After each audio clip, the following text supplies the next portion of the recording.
Hello there, and welcome to my monologue on The Voices. The Voices was actually a really interesting movie, another low-budget film, but they were able to get Anna Kendrick, Ryan Reynolds in this film. And the big issue with this movie, I will say up front, is it's primarily a short story that has been lengthened by 40 minutes. So that said, you already know that it's basically only got 2 acts and it has 40 minutes of added footage, which serves no real purpose to the story, which slows the pacing down dramatically. Okay, into the story. I actually enjoyed it because here you got Ryan Reynolds who plays this guy, Jeremy, I believe. I can't remember the name. I know Ryan Reynolds' name, but Jeremy. And he suffers from hearing voices. The dog is named Bosco, and the cat's Mr. Whiskers. Of course, the dog is the kind angel voice, the one who talks to him and tries to be encouraging, telling him he's a good guy. Mr. Whiskers is the one telling him he's a bad, evil person and encourages him to do evil things. So it's humorous to watch, especially the fact that it's Ryan Reynolds doing both of their voices is humorous. You don't learn that till later on, but it's enjoyable to realize that, yeah, he's voice acting all of that. And it's a funny movie, which the humor is kind of taken from it because of the pacing, because 40 minutes of it seems to be tacked on just to add filler. If it was more primarily on Ryan Reynolds losing his mind and him spending time with Mr. Whiskers and Bosco, it would have been far more enjoyable because you would have more time to hear the humor, the banter, him arguing with himself. But it's like immediately he starts, well, of course, killing people immediately, and it just falls down from there. It continues to spiral from that point, which really I did not enjoy. As much as I enjoy this film, it's primarily because of Ryan Reynolds' portrayal. You feel sorry for him. I can imagine many other people in the role, yet you would not feel sorry for them. You would feel like that person deserves to die. However, Ryan Reynolds in this role, you feel bad for him because you feel like he has been convinced of something wrong.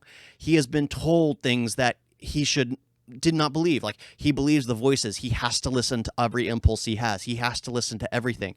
He never could be open and honest because his mother also suffered from it. And his mother promised him to never tell anyone what he hears, what he is told. So he basically is instantly crippled by his childhood. So he's not able to be honest with his therapist. He's not able to be open.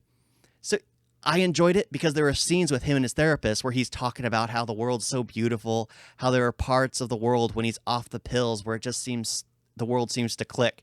And then basically the therapist talks to him and just like, you completely stop taking the meds. And he just responds, absolutely. The Ryan Reynolds is perfect in almost every single role he plays. I can say perfect in every single role he plays. I've never seen him in a role which I did not like him. He can always play the role. I would love to see him as a villain, honestly. This was him basically being a villain, but you feel sorry for him, so he's not exactly a villain. He himself is a victim of it, a victim of his childhood, a victim of circumstance, a victim of his own mind. So you want him to be taken care of, but it does have a happy ending of sorts. It's one of those endings which you're told never to do as a writer, but you're told never to do, but you can get away with it here because it's technically supposed to be a short story. It should have only been 30 minutes long, but it's like an hour and 30 minutes long. It should have only been 40 minutes long, but it's like an hour and 30 minutes long. So it has too much extra footage. Some of the things were necessary, like seeing his childhood, seeing the certain things, but there's a lot of this bar scenes, a lot of Shishan, which isn't really necessary. It's there for humor, but it's not really necessary to the actual story.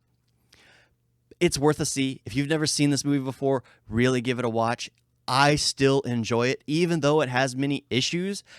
I could re-edit it and make it a short film, and it would be much faster paced. I actually did that for myself. There's a 40-minute version I edited for myself, which actually is far more enjoyable and funny, far more humorous, because of Ryan Reynolds The way he acts to Bosco and Mr. Whiskers, the way he reacts to the dogs and listens to them is humorous. That in of itself is perfect and is worth watching for, because the way the cat looks is always evil.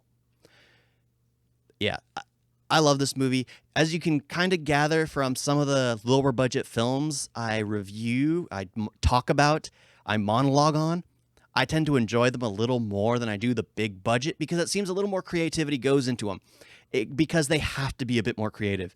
Except when they try to pad the stories to make them a feature film when they shouldn't be a feature film.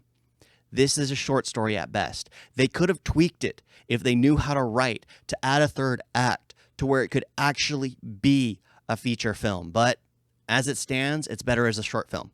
It should have been 40 minutes max. 30 minutes to make it perfect. Thank you all for watching. Talk to you next time. Toodles.